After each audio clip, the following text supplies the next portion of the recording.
Now, these are exciting times. We can finally say that cruising has restarted from the United States, but there are, of course, some updates and some major changes to protocols. We'll talk about that in the video coming up ahead.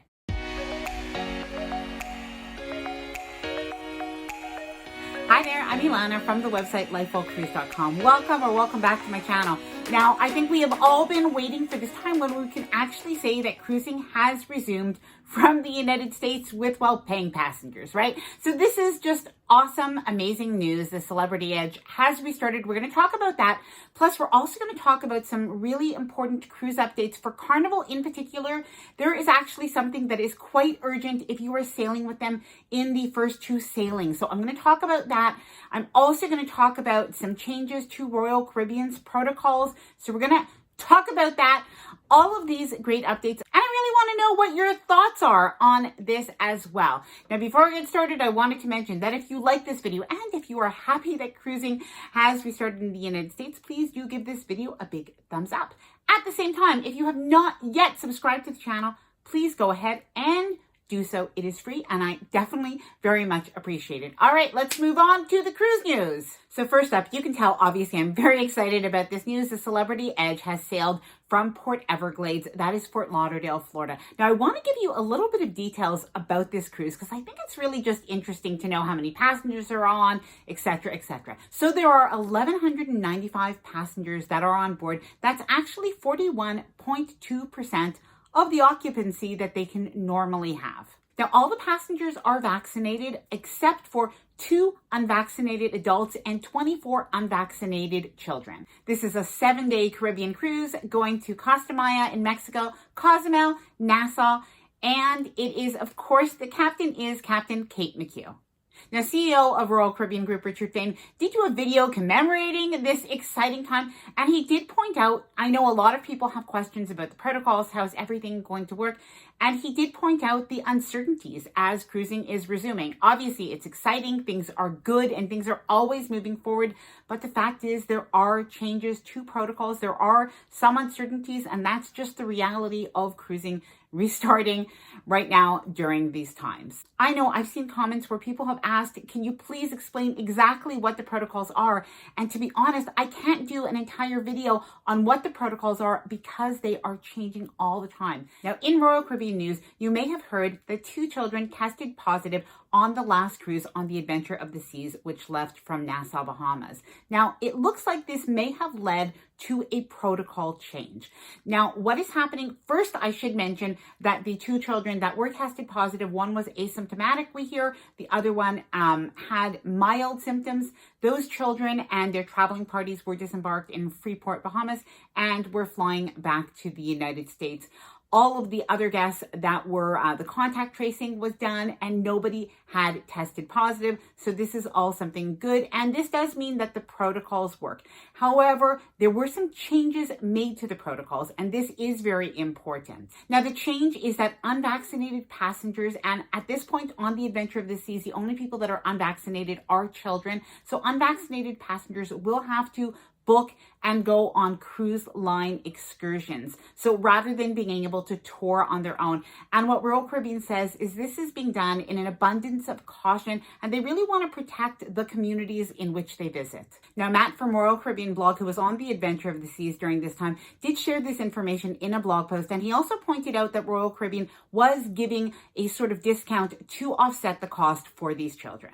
Now, I'd love to know what you think. Do you think that this was the right thing to do? And do you think that unvaccinated passengers, perhaps when they do go on excursions, should be subject to going on cruise line excursions? Let me know your thoughts either way in the comments below. Now, in Carnival news, I have some major updates. So firstly, Carnival is going to be sailing from the United States in 6 days from the time that this video is released. So absolutely very exciting news.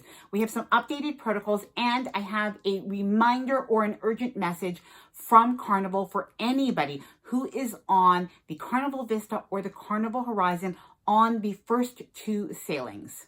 Now, John Heald has shared this message as a very important reminder. It is quite urgent that if you are sailing on those sailings starting on July 3rd through July 10th, if I'm not mistaken, those first 2 sailings, what you need to do is fill out your vaccine questionnaire. That actually has to be filled out by June 28th. That is Monday, by the end of the day. If you do not do so, there is a possibility that your reservation will be canceled. So make sure that you do that. He says to check your emails. If you don't get an email, get in contact with your travel agent or your PVP.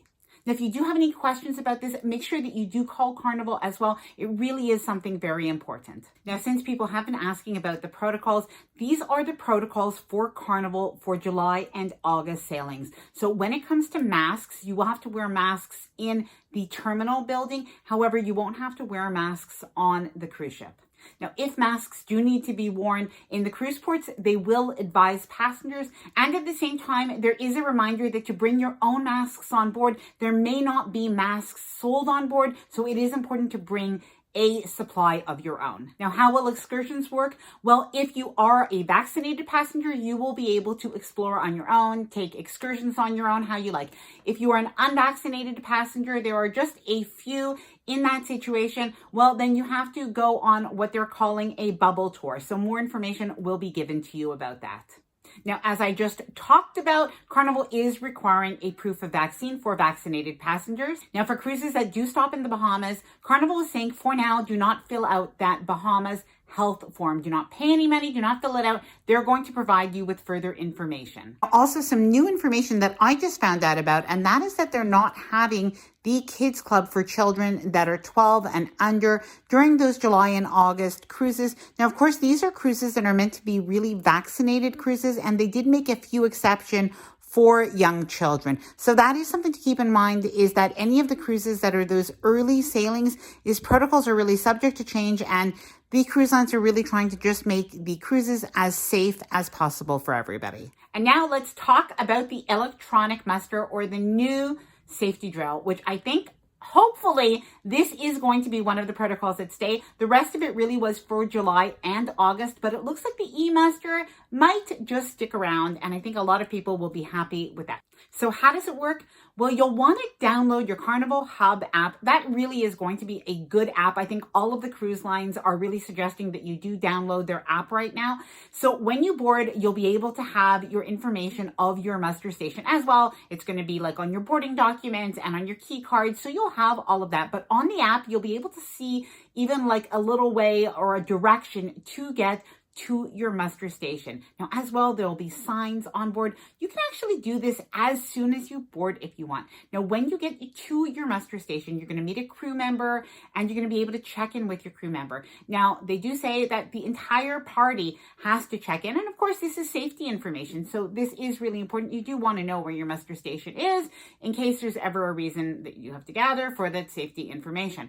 Now, you'll be able to watch the safety video instead of in a large gathering like in the past. You'll be able to watch the safety video in your cabin. Now, John Heald, in the information he did give out, did hint at there being something a little bit special when you do show up at the muster station, and I think he called it a fun special drink. So I don't know exactly what that fun special drink is, but that sounds good to me. I wish all cruise lines would give out a fun special drink when you go to the muster station. If you would like that too, please let me know in the comments below. Well, I hope that you found this video helpful or enjoyable in any way. If you did, please do give it a big thumbs up. I really do appreciate it. And well, at the end of this video, I'm going to leave a video all about what to pack for a cruise. So if you're getting ready for a cruise, you'll definitely want to watch that. Oh, and quick update on our 10,000 subscriber celebration. We will be doing a live. I'm going to schedule that, so I'll leave the information in the community tab. And yes, we will have that giveaway as well. Now, thanks so much for watching. Bye for now, and happy cruising.